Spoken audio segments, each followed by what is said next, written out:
នេះបាទទីតាំងដី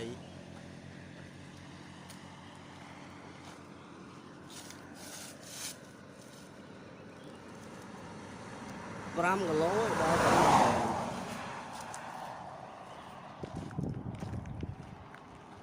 នេះផ្ទះដែលនៅជាប់ដីបាទហើយនេះគឺដីតែម្ដង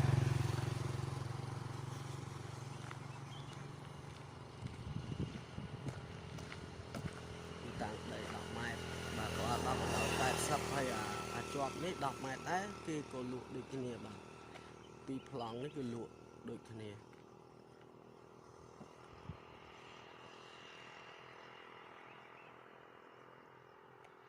នេះផ្លូវនេះឡើងទៅតឹងត្រែង5 គីឡូដល់ខេត្ត